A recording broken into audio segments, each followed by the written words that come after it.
In a headline-gripping move from James Gunn, actors David Corenswet and Rachel Brosnahan have been cast to lead his Superman legacy. The new Clark Kent and Lois Lane have some heavy lifting to do after fan favorite Henry Cavill is no longer part of the future DCU.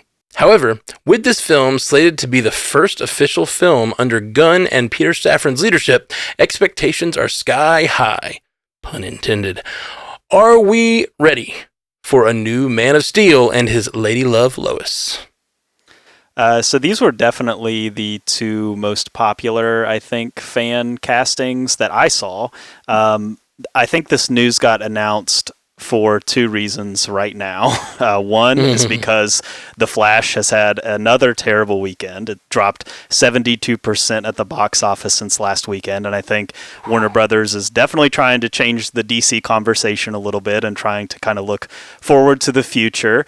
Another reason for this is, I think, just Twitter trending. James Gunn is very plugged into Twitter, and after the testing that happened for these two roles, the reports that came out were that Corenswet tested with all of the potential Loises, and Emma Mackey tested with all of the potential Supermen. And so you had trending on Twitter, David Corenswet and Emma Mackey. And I think James Gunn is very plugged into this, to the Twitterverse, and he's always responding to people and quashing rumors, and I think he saw that and he was like, I've got to get ahead of this before people start, photoshopping Emma Mackey as Lois Lane and all this stuff. And as far as the casting goes, I mean, I think it is an interesting pair. I'm not super familiar with David Corenswet. I mean, he looks like Superman. I think people tend to like him that or follow things that he's been in. But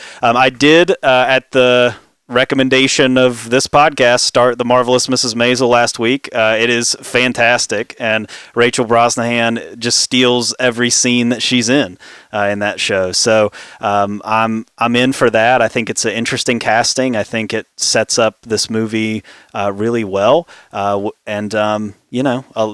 like you said in the intro, there's a lot at stake here for DC going forward with this pair. There's a lot riding on their shoulders for sure. I did see trending on Twitter #NotMySuperman. So you've already got the the Snyderverse is out in full force against the new James Gunn DCU.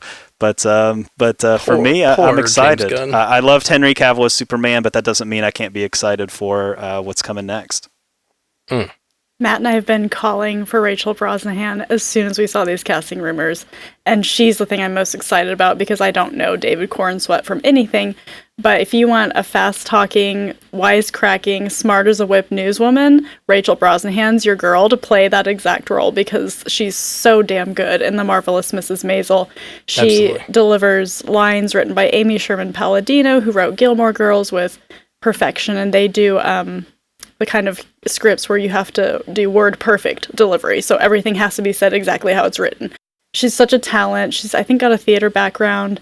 And she was in House of Cards. I'm so jazzed to see her get this really huge spotlight. I mean, Maisel is extremely popular, but it's over now. And I was real sad it was over, but hey, let's go, Rachel. Yeah, I'm right with you about Rachel Brosnahan. You know that you said that I am, and I agree with you that I am. But it's a little weird, though. The thing about Rachel Brosnahan in this role is a little weird, because, she almost feels like too much like Lois Lane in her role.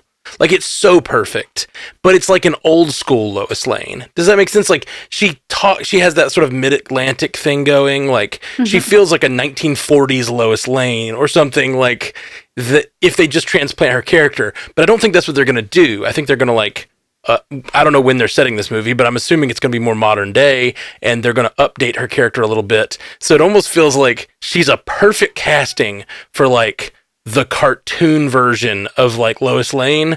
But also I love her in what she does on Marvelous Mrs. Maisel. So I'm in. I'm 100% in, but it's hard for me to view her differently than Maisel, and Maisel is almost too on the nose. So I want them to twist her a little bit and make her do something a little different. I want to see something else pulled out of her for that role than just because it'll feel out of time almost, which maybe that's what he's going for. I have no idea what Legacy is going to be about. I don't know. I mean, I think she can translate it really well.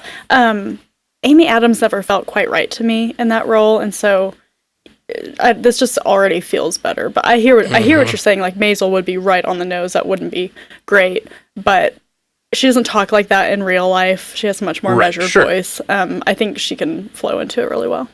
Yeah. She can do no wrong. I think the postulation about like what time period this is going to be set in is pretty interesting, because I am not as familiar with Rachel Brosnahan. I have not seen The Marvelous Mrs. Maisel, but I've only heard the highest praise.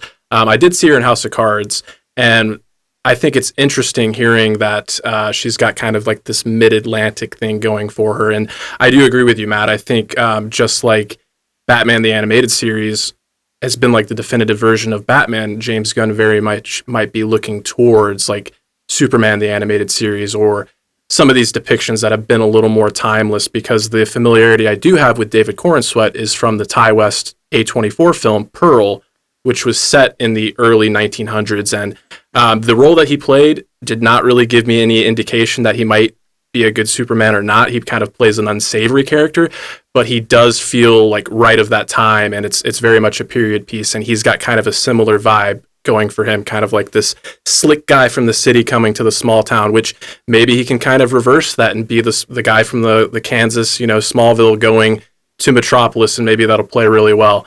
I do want to make mention that, Jay, I think you're right on the money. The timing of this, it does feel like it just kind of came out of the blue, because we were preparing for this show like we always do every week, and then they just dropped this news.